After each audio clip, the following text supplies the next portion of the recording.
He would miss her. She was a kindly animal, for a mule, and his only friend, now that old Kegum had died. Dane had hoped to stay in Abilene longer, but found himself unsettled when Marshal Freeman had accosted him with questions. "Seems like I saw you out to Bull Run," Freeman said. "You don't remember me? I was provost marshal." "No, sir. I don't remember if I was in the war or not," Dane had said. He was careful to be polite to the notorious gunman. "I don't remember much till starting 3 years ago." "Is that so? What's your name?" "It's Dane, Marshal." "Dane what?" Dane shrugged. "The one name's the only name I know." Freeman had scowled, seeming to think Dane was covering up some shadowy past, perhaps as a deserter from the army, and gave him 12 hours to leave town. It was often that way. Some lawmen distrusted him, though he avoided trouble. Dane knew he looked rough, knew he seemed a saddle tramp. Hilda Weber, the wife of his boss, had made him shave and cut his hair once every 2 months so he didn't scare the children. Perhaps he was indeed a mere saddle bum. Thinking that maybe, somewhere on, he could be something better, he trotted his old mule on into this new town. The first time Suzanne Marin saw Dane, she took him at first glance to be a skulky vagabond of the lowest type. It was getting on toward sunset as she walked from the dress shop, where she'd bought a pattern, to the mercantile for a bolt of dark blue cloth and a little lace. She'd saved her egg money for the makings of a new dress so that she would no longer be embarrassed when she went to church. Just now she was wearing a much-worn tan walking skirt, one of her mother's hand-me-down white blouses, and a rose-pink sweater her mother had knitted for her. Her old button-up shoes, which had also belonged to her mother, clipped rapidly across Main Street. The town council, in a fit of pride and concern for the tendency of the street to flood, had sprung for brick pavement with drainage.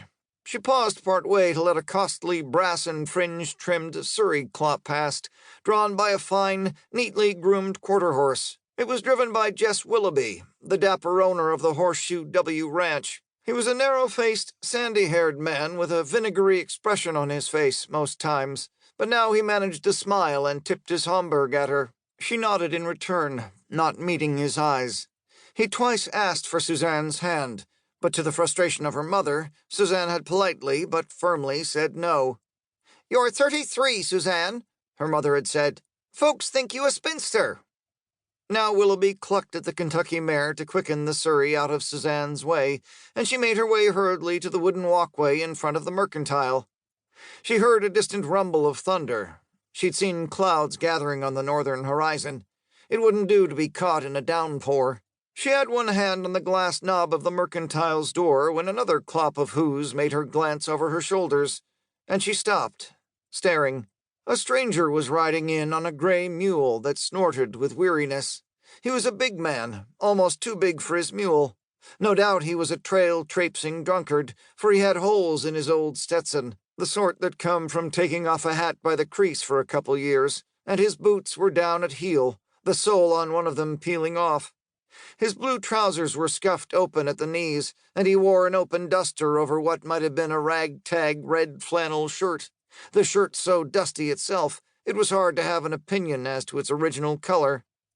He had the kind of beard that comes from ignoring his razor, and brown hair past his grimy collar. And his face, his eyes. Suddenly she found herself unsure of her first estimate of the man. His gray eyes were intelligent as he glanced her way. They were sensitive eyes, even kindly, but haunted, too. His weathered face creased in a sad smile, and to her surprise, the saddle-tramp doffed his hat to her and nodded, his manner marked by a gentlemanliness that belied his appearance. Realizing she was staring, Suzanne turned away, blushing, and hurried into the mercantile. The sunset was just starting to make a scarlet outline of the rolling hills when Dane dismounted at the livery. A sign on the whitewashed building read, R.K. Gunderson, Hostler. Dane patted Gravy, feeling the sweat on her trembling withers, and looked down the street, reading some signs. Smoky River Dry Goods, Smoky River Inn, First Bank of Smoky River. "Gravy," he said, "could be we're in a place called Smoky River. This is a corner of Kansas."